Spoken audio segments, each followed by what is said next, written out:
시청자 여러분 안녕하십니까? VOA 뉴스투데이 시작합니다. 이 대북 제재를 위반해 미국 정부가 억류 매각 처리한 북한 선박 와이즈 어네스토가 2015년까지 한국 선박이었던 것으로 드러났습니다. 이 선박이 미국과 한국의 제재 대상인 북한에 어떻게 팔리게 됐는지 의문으로 남아 있습니다. 함지아 기자가 취재했습니다. 국제해사기구 IMO의 선박 정보 시스템에 나타난 와이즈 어네스토의 등록 정보입니다. 와이즈 어네스토는 과거 애니호란 이름의 한국 선적 선박으로 기록돼 있습니다. BOA 취재 결과 애니호는 2015년까지 한국의 산업은행 캐피탈과 명산해운이 소유하던 화물선이었다가 매각된 뒤 캄보디아 깃발을 달았습니다. 언뜻 보면 캄보디아 회사에 팔려간 것처럼 보이지만 실제로는 북한 회사로 곧바로 넘어갔을 가능성이 제기됩니다. 실제로 애니호가 매각된 직후 바꾼 이름은 송이호였는데 송이라는 이름은 와이즈 어네스토를 소유했던 평양 소재 북한 회사 송이무역회사와 이름이 같습니다. 송이호는 2015년 8월 선박 이름이 지금의 와이즈 어네스토로 변경된 뒤 지난해 3월 북한 남포항에서 유엔이 금지한 북한 석탄을 실은 대북 제재 위반 선박이 돼 나타납니다. 이와 비슷한 사례는 또 있습니다.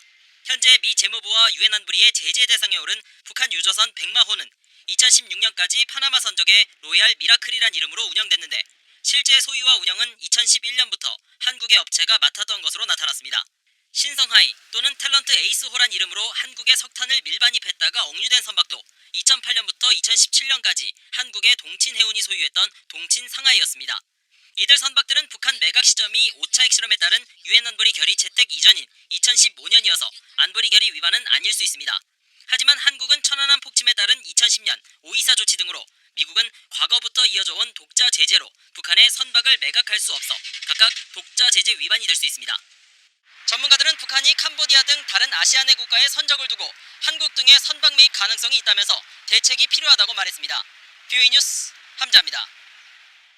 이 유엔 제재 위반 혐의로 미국 정부가 압류한 뒤 경매에 붙여진 북한 선박 와이즈 어네스토가 매각돼 예인됐다고 미 해안 경비대가 밝혔습니다.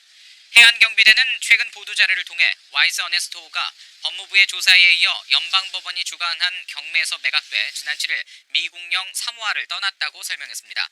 해안 경비대는 선박을 낙찰받은 업체의 예인 계획을 받아 검토한 뒤 이를 승인했으며 예인선이 지난 4일 도착했다고 밝혔지만 업체명과 매각 금액 등 구체적인 내용은 공개하지 않았습니다. BOA는 최근 민간 위성사진 분석을 통해 지난 3일 와이즈 어네스토호에 화물칸 덮개가 열려있고 이후 7일에는 주변의 일부 선박들이 접선해 있는 등 예인 정황으로 추정되는 움직임을 확인한 바 있습니다. 미국 등 46개국이 사이버 위협에 대처하기 위한 국제 협력을 강화하기로 했습니다. 각국의 협력 체계를 통해서 북한 등 적성 국가들의 사이버 공격과 범죄에 공동 대응하겠다는 겁니다. 안소영 기자의 보도입니다. 미국 국무부는 지난 7일부터 이틀 동안 서울에서 미국과 한국, 폴란드가 공동 주최한 바르샤바 프로세스 사이버 안보 워킹그룹 회의를 소개하며 사이버 범죄에 대응하기 위한 국제사회의 협력을 강조했습니다. 정보통신 기술 성장이 세계 경제 발전에 기여했지만 상업적 악성 코드 등은 사이버 공간의 파괴 활동을 증가시키면서 국제 평화와 안보에 새로운 위협이 되고 있다고 지적했습니다. 국무부는 이어 이번 회의 참가국들은 사이버 범죄에 대응하기 위한 협력 체계 촉진 등 실질적 방안을 논의했다며 사이버 보안 모범 사례 공유의 중요성과 사이버 범죄 대응의 자발적 역량 강화, 국가 간 신뢰 구축 정책 개발 등이 중심이었다고 설명했습니다. 또 잠재적 분쟁 예방을 위한 지역과 국가 간 협력도 강조했습니다. 앞서 국토안보부의 사이버 담당 고위 당국자는 2년 전 북한이 저지른 워너크라이 해킹 사건을 거론하며 사이버 공격을 막기 위한 동맹국 간의 협력을 강조했습니다. When WannaCry started in Asia, we were getting information from our partners in Asia about what was going on. We were getting advance information because of those partnerships we had built overseas. 이런 가운데 워싱턴에서는 사이버 위협을 주제로 아틀랜틱 카운슬이 주최한 토론회가 열렸습니다. 참석자들은 사이버 보안을 강화하기 위한 정부와 민간기업 중심의 파트너십 구축이 필요하다면서 소프트웨어에 국한하지 않는 보다 광범위한 전략이 제안됐습니다. A lot of the rules and regulations that we've established in other supply chain areas are more difficult with software because the transmission, the country of origin challenges with software all make drawing analogies from our past practices difficult. 지난 6월 폴란드에서 열렸던 바르샤바 프로세스 수속 조치로 열린 워킹그룹 회의에는 46개국 120여 명의 정부 인사와 전문가들이 참여했습니다. BOA 뉴스 안소영입니다. 미국 상원정보위원회가 러시아의 미 대선 개입 가능성에 대한 광범위한 조사 결과를 담은 보고서를 발표했습니다. 러시아가 온라인 여론 공작을 통해 2016년 대선뿐 아니라 내년 대선에도 개입할 가능성이 있다고 진단했는데 북한 또한 그런 역량을 키우고 있다고 경고했습니다. 이조은 기자의 보도입니다. 미국 상원정보위원회가 러시아의 미국 대선 개입 가능성에 대한 2년간의 수사 결과가 담긴 두 번째 보고서를 공개했습니다. 정보위는 85쪽 분량의 보고서에서 지난 2016년 미국 대통령 선거 당시 온라인 여론 공작을 벌인 혐의를 받고 있는 러시아 업체가 여전히 활발히 활동하고 있다고 지적했습니다.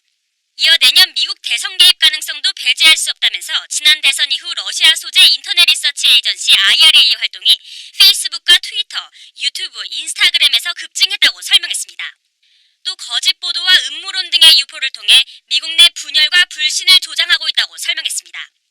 러시아의 이런 온라인 여론 공작을 뒤따를 가능성이 있는 국가론 북한이 지목됐습니다. 리처드 버 상원정보위원장은 성명을 통해 러시아는 이번 보고서에서 요약된 현대 정보화 전략을 연마한 첫 국가일 수 있고 중국과 북한, 이란과 같은 다른 적국들도 이를 뒤따르고 있다고 밝혔습니다. 정보위의 이번 보고서는 러시아의 2016년 미 대선 개입 범위를 담은 5개 보고서 가운데 두 번째입니다.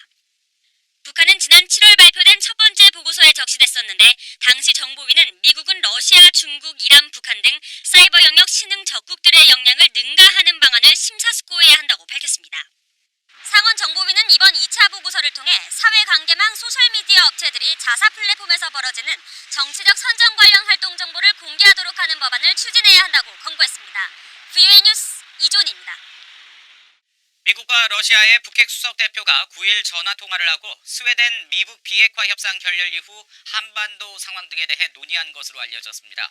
러시아 외교부는 이날 이고르 모르글로프 아시아 태평양 담당 차관과 스티븐 비건 미 국무부 대북 특별 대표가 통화를 하고 최근 한반도 상황에 대해 이야기했다고 밝혔습니다.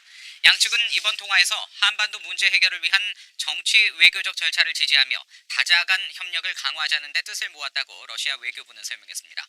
앞서 비건 대표는 전날 워싱턴을 방문한 한국과 일본 측 북핵 수석 대표와 회동하고 북한의 완전한 비핵화와 한반도의 지속적인 평화를 위해 미, 한일 간 긴밀한 조율의 중요성을 재확인했습니다. 수잔 손튼 전 국무부 동아시아 태평양 담당 차관보 대행은 미북 실무협상 결렬 이후 북한은 미국의 혼란스러운 정치 상황에 대비해 전략을 짜고 있을 것이라고 말했습니다.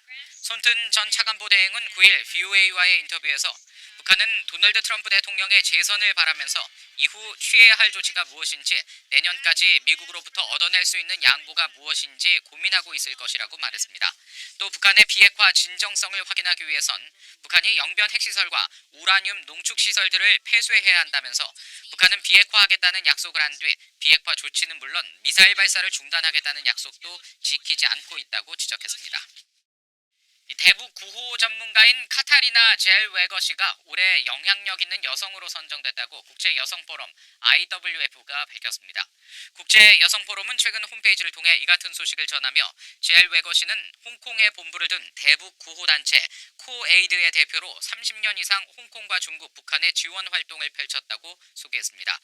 시상식은 다음 달 15일 캐나다 토론토에서 이루어지는데 앞서 젤웨거시는 수상소감을 밝히면서 국제사회가 북한의 인도주의 상황을 잊거나 간과하고 있다면서 북한 주민 2,400만 명에 대한 지원이 필요하다고 강조했습니다.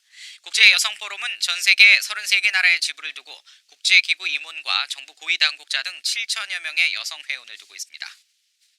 이상으로 VOA 뉴스투데이 마칩니다. 함께해 주신 여러분 고맙습니다.